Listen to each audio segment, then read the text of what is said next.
Blueprints and Old Melodies. Madeleine pushed open the peeling wooden door, warped by years of salty sea air. Dust motes danced in the slivers of light cutting through the blinds. Inside, time felt suspended, the faded cover of Pride and Prejudice, a blonde, blue-eyed porcelain doll, a threadbare teddy bear. Relics of a childhood spent far away in Texas. Now, she stood in Manolo Blahnik heels and a Max Mara cashmere coat, starkly out of place in this old house on Long Island's North Shore. At Cornerstone Architects in New York City, Alex stared blankly at the modeling software on his screen, a cold cup of coffee at his elbow. He had pulled another all-nighter. The pull-out couch in his office still rumpled. Claire, his subordinate and girlfriend, walked in, waving a hand to dispel the smoke. Alex, you need to cut back. Your lungs are not made of steel. She placed a toiletry bag with a new toothbrush and toothpaste on his desk. Be more considerate. Okay. The front desk said a client had asked for him specifically. Walking into the meeting room, Alex saw her first. It felt like an electric jolt. He instinctively straightened the tie Madeleine had once mocked as looking like it belonged to a 1970s accountant. They had lost touch years ago. Madeleine had found him by digging out an old college yearbook. Alex feigned calm, playing the stranger. Hello, I am Alex Lee. How can I help you? Madeleine faltered, embarrassed. I am Madeleine. Madeleine Green. Berklee College of Music. Freshman year. We both lived on the North Shore of Long Island. Alex's questions came rapid fire. Where do you live now? The Upper East Side. Married. Husband is a lawyer. Wall Street. He tried to cook his internal chaos with professionalism. Madeleine chided him. Is this the census? She wanted to hire him to redesign the old house on Long Island.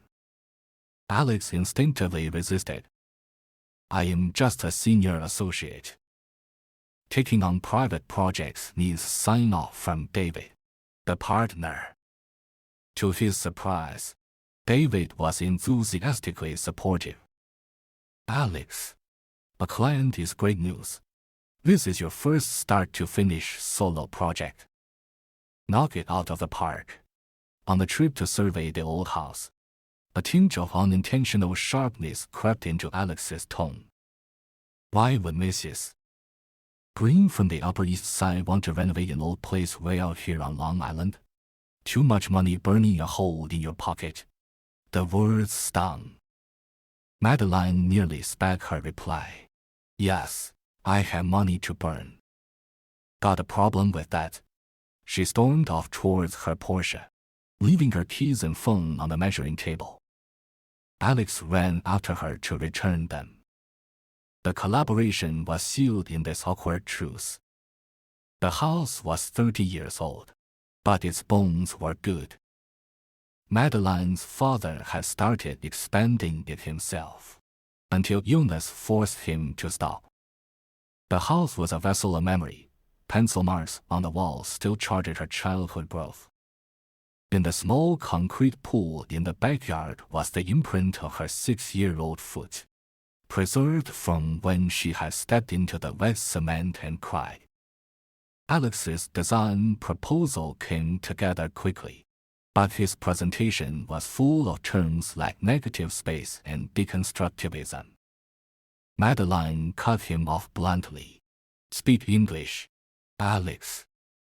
She had a knack for irritating him, whether mocking his tie or the dark circles under his eyes from sleepless nights.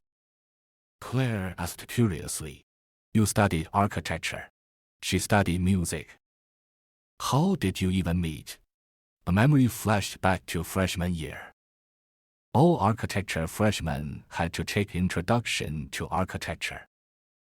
For some reason, Madeleine was there too, and she was late. That was the first time Alex noticed this girl who had wandered into his world. The professor had students draw the New York subway map. A rich kid from the Upper East Side could not even label a street in Brooklyn. The professor asked Madeleine. The Statue of Liberty was a gift from France. What do the broken chains at her feet symbolize? She fumbled her answer, clearly shaky on historical symbolism. Another assignment was to photograph their own neighborhoods. Alex was framing a shot of a street corner when Madeleine suddenly walked into the frame, the sun lighting her blonde hair like a Renoir painting. He muttered awkwardly to his camera screen. It was Madeleine who spoke first. She had just moved to New York from Texas and found everything new and exciting. There was an empty Victorian house nearby. Madeleine boldly climbed in through a window and even won a stout grandfather clock. Alex waited nervously outside, afraid they would be mistaken for burglars. When Madeleine went to sit on the dusty stairs, Alex quickly offered his sketchbook as a cushion. Madeleine told him to relax. We are the same age. Cut the formalities. For their farthest place from home photography assignment with Madeleine, Alex dug out his best t-shirt, begging his mother to wash it immediately. He copied Mike's advice, slicking his hair back with gel, then sheepishly washed it out. The t-shirt spun wildly in the fan's breeze, him desperate for it to dry. He did not notice, or perhaps did not care, that it said about us. They went to bustling Midtown Manhattan. Madeleine gazed longingly at Fifth Avenue and the streets bordering Central Park South. She said she had fought with her father for ages to study in New York, now staying in a friend of her father's apartment. Hearing she lost her mother young, Alex reflexively said, I am sorry. Madeleine smiled. No need to apologize. It is not like you caused it. Alex understood. He had lost his father young, and friends always said I am sorry when they first found out. A meaningless courtesy. Madeleine pulled out her iPod, sharing an earbud. Her favorite song was Memories Etude. Over a decade later, staring at Madeleine, the melody still echoed in Alex's mind. Madeleine disliked the initial designs, finding them too cold and impersonal. She invited Alex to dinner as thanks, bought him a Hermes tie, and applied meticulous makeup. To her surprise, Alex brought Claire along. Madeleine probed, asking if he had a girlfriend, offering to set him up. Alex did not answer directly, a hint of smugness on his face. He said his ideal type was beautiful and kind. Madeleine laughed. And a girl like that would be interested in you? Claire naturally interjected. He is talking about me. Madeleine froze. Her hopes dashed. Claire asked, I heard his first love was freshman year, and he called her a bad girl. Who was it?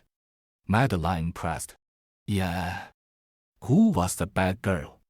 The tie remained ungiven, presented instead to her ailing father. He insisted the new house must have a music room. Madeleine said wistfully she no longer played. With the wedding approaching, Alex and Claire planned to move to Seattle after marrying. He would work, she would continue her studies. But his savings were meager, only enough for a studio apartment in Seattle. Claire hinted her parents could help with rent. Alex hated the idea of relying on her. Looking out the window, reminded of his insecure, proud younger self. Visiting the rich senior's loft studio in Soho, Alex gazed enviously at the top-tier Mac Pro. Specs like this, they would last a lifetime. Right. The senior's bed had lingerie on it. He imparted wisdom. Pickup is easy. Buy her drinks. Then, you know. Another student asked, that pretty music school girl, did you close the deal with her too? Alex immediately snapped, telling him to shut up. Alex's mother ran a small deli in Queens, selling sandwiches and soup, raising him alone. Running into Madeleine, she naturally handed him her shopping bags. Alex tacitly accepted the role of pack mule. Madeleine suggested getting the kind of Italian vegetable soup his mother sold. Alex, not wanting to reveal his humble background, claimed he disliked it. Madeleine teased, a true New York native who does not appreciate minestrone, perhaps yearning for a sense of home in New York. Madeleine cleaned the empty house spotlessly. She brought seeds for cornflowers and lavender. Alex seized the chance to ask, have you been to the senior's studio? Do you have a boyfriend? Hearing no, he secretly rejoiced. Madeleine said all the girls at the radio station liked the senior rich, handsome, architecture major. Alex grew even more hopeful. I am an architecture major too. So do I have a chance? But Madeleine had a crush on the senior then. She had attended the architecture class to get closer to him. Mike gave Alex terrible advice down a bottle of Jack Daniels. Call her out, then pin her to the wall. But say nothing. Just turn and leave. Give her a mysterious, sad back. Young hearts are strange. Alex shouted Madeleine's name into the empty night streets, laughing for no reason. Over a decade later, Alex worked hard to meet Madeleine's needs. She wanted more space. He pushed walls outward, but not too far, or they would end up in the sea. Removing part of the ceiling added height, making it feel more open.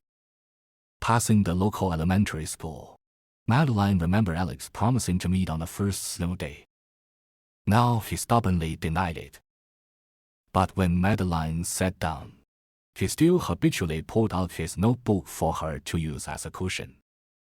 Alex refused to admit Madeleine was the first loud bad girl, but his eyes betrayed his panic. At the airport, ready to return to New York, Alex got a call from his mother. Claire was complaining their moving funds for Seattle were insufficient, and she was worried. The deli's block was being redeveloped. Paperwork was a nightmare. His mother might be out of a job. Hearing Alex was leaving his mother behind for Seattle after marriage, Madeleine said bluntly, sons are useless. Elderly parents have issues as they age. Who will take care of her? It hit a nerve. Alex retorted angrily, what should I do then? Stay in Queens with my mom until I am old and gray. He sneered at Madeleine. You think I am going to Seattle for a vacation? Rent, food, none of it is free. Easy for you to say, with all your money and free time. Alone. The truth of her alone status exposed, Madeleine turned to leave. Alex quickly apologized. He had noticed long ago she never mentioned a husband or family. She had been separated for years. Her lawyer said holding out longer might mean more alimony. So she had only signed the divorce papers last month, getting the money to renovate the Long Island house. That night, bad weather stranded Alex. Claire called checking up. He lied about a side problem, but a woman's intuition is sharp. Madeleine got drunk, cutting her hand in a fall. She suddenly erupted in curses, aimed at her ex-husband or perhaps cruel fate. Alex held her tightly, his heart aching for her. They had been happy once. On her birthday, they had raced along railroad ties, the loser getting their wrist flicked. Madeleine never fit in at the music conservatory. Classmates mocked her as the wild card from Texas, not classically trained. No one wanted to play with her. So she snuck out her music dream, aiming to be a radio host rich and famous. Then marry a wealthy man, build a house somewhere beautiful, and have Alex design it. She handed him that Memories A2 CD as a deposit. Madeleine sketched her dream house, imagining a future filled with naive, whimsical hope. Alex watched, mesmerized. That night at the bus station, she fell asleep on his shoulder. He did not dare move. Finally succumbing to the urge, he carefully, tremblingly, pressed a shy, clumsy kiss to the corner of her mouth. Her breath was soft, her lips petal-soft. Madeleine woke suddenly, saying she needed a bathroom break, asking Alex to keep watch. Mike later mocked it as a bird sipping water, a real kiss. Tongues should tangle like rattlesnakes. Alex wondered, what are we now? We flick wrists. That is not just friends. Right. Mike was exasperated. If not wrists, then what? Flick your forehead. On her radio show, Madeleine mentioned the feeling of planting flowers with a friend in the empty house. Hearing it walking across campus, Alex felt a strange, intimate connection. The senior drove them home. Alex, careless, pretended to sleep the whole way, insecurity gnawing at him. The senior mocked his knockoff t-shirt. Madeleine laughed along. The senior invited Madeleine to his studio. She accepted eagerly. Alex could not take it anymore, demanding to be let out. Madeleine watched his retreating figure in the side mirror, confused. Back home, he ripped off the fake shirt to throw it away. His mother picked it up, distressed. I only made $200 today at the deli, and you waste it like this? The enraged teenager stormed out, kicking a hole in the chain-link fence. He had to confess before the senior did. Mike suggested asking her out on the first snow. Girls understood that romance. Alex consoled himself. Forget it. As long as she is happy, I do not matter. Mike, still cramming for college, suddenly asked, Hey, is happiness spelled with one P or two? That night, Alex smoked his first cigarette, starting a habit that would last years. Madeleine moved to her coveted Manhattan, thrilled even with a basement apartment in the East Village. She showed Alex childhood photos, a single-parent home, but filled with her father's love. After the move, their commutes no longer overlapped. Alex tried to ask her out, stammering about the first snow, unable to finish. Madeleine ended up confirming the date. Filled with anticipation, Alex danced around his room like a fool. Back in the present, Madeleine's father was fading. Feeding him soup, it dribbled down his chin. She hurried the rebuilding, pitching in herself. Passing her childhood piano lesson studio, she sighed. Everything in her hometown felt unchanged, still so familiar. Alex remembered her November 11th birthday, treating her to the traditional birthday soup. Madeleine asked for a gift at a music room to the design. Her father's time was short. She wanted to move back, accompany him to the end. Claire was furious. The project is nearly done, and she changes her mind now. Delays will mess with our wedding, our Seattle plans. Partner David offered to take over, to avoid couple fights. But Alex insisted on finishing. It was his gift to her. Others would not understand. He brainstormed, suggesting converting Madeleine's old room into the music room, adding a master bedroom above. He threw himself into the project, sleeping on site like a laborer. He laid turf on the roof. Madeleine kicked off her shoes, savoring the grass under her bare feet. Exhausted, Alex fell asleep. She gently traced his lips, remembering that stolen kiss. On the last day of Intro to Architecture, the senior invited Madeleine to a party. She wondered why Alex was absent. He was waiting outside her place, nervously rehearsing his confession, holding a handmade model of a house designed from her sketches.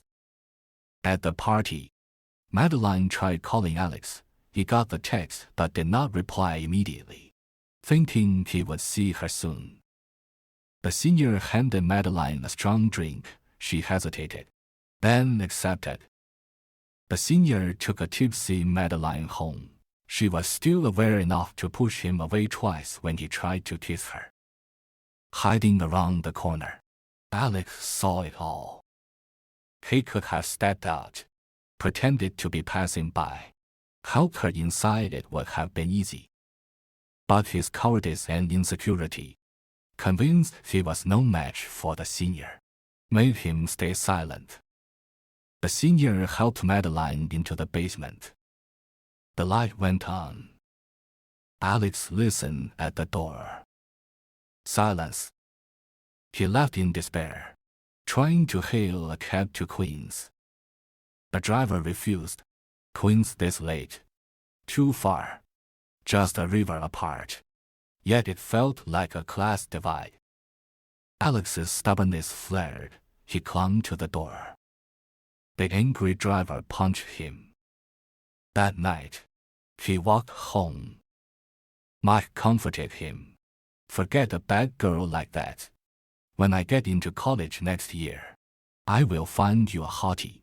Alex cried on Mike's shoulder like a child. The next morning, taking out the trash, Madeleine found the discarded architectural model. Back to the present. The renovation was finally complete. Alex had designed vast picture windows facing the sea, bright and warm. Madeleine felt a pain of loss. Ah, it is all over. No more excuses to see him. She asked Alex, "Why were you so good to me back then?" He could finally be honest. "Because I liked you so much." Madeleine shyly admitted, "That time you kissed me, I was awake." The atmosphere turned charged. Alex felt himself on the brink of betrayal. He stood abruptly, shouldering his bag to leave. On his way out, he moved to help with a heavy box and discovered the old model. She had kept it all these years. Never let go. A wave of anger hit him. "Why look me up now? Were you that desperate for a designer?" Madeleine's eyes welled up. "I was curious. Wanted to know how you were doing." "What happened after this kiss? We do not know. Just like we never learned what happened with the senior that night." After that night years ago, Alex always avoided her.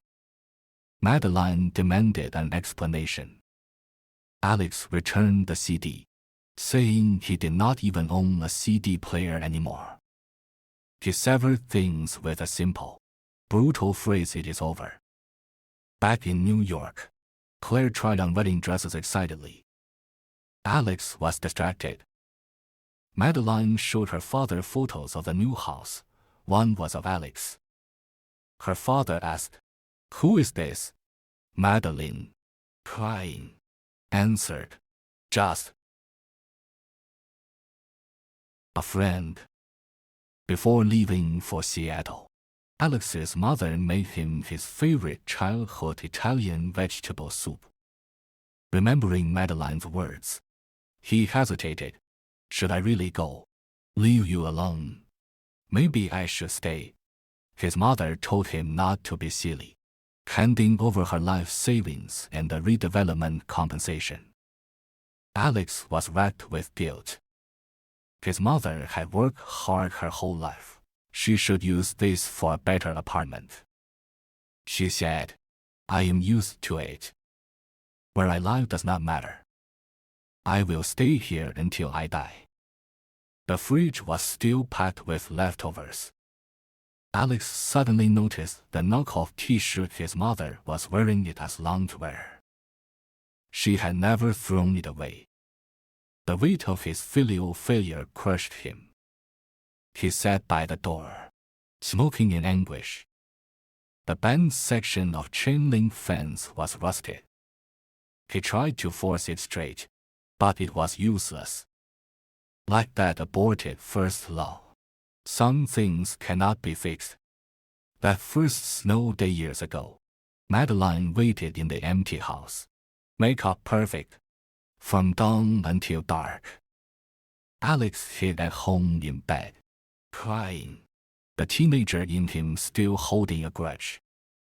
Finally, Madeleine left behind the CD and a small CD player. The flower seeds never sprouted. Alex ultimately went to Seattle with Claire. On the plane, Claire slept on his shoulder. He gently tucked a blanket around her. Madeleine moved back to Long Island, rediscovering her old passion, teaching local children piano. Her father seemed a bit brighter. He loved the koi pond, its base still holding his daughter's 6-year-old footprint. One day, a package arrived from Seattle for Madeleine. Inside was a Memories A2 CD and the old CD player. He had gone to the empty house that first snow day after all. Just too late. Play the CD from the past. Listen to the love they had been. Human emotions can be as deep and vast as the ocean, their surfaces appearing utterly calm. They met in an introduction to architecture class, reunited over an old house's redesign. Architecture holds memory high marks on a wall, a small footprint in a pool, a kicked and rusted fence, all imprints of the past. Because they were young, all the shyness, clumsiness, and stubbornness became beautiful. Meeting the right person at the wrong time. A lost first love is like that irreparable fence, branded deeply onto the heart. The traces of love remain, yet cannot be continued. A youthful first love destroyed by immaturity and misunderstanding, adult feelings halted by reality and responsibility. Alex had his life in Seattle to lead. However poignant, he could only use the design as his final confession. Then build a steady life with Claire, who was, after all, beautiful and kind and from a comfortable family.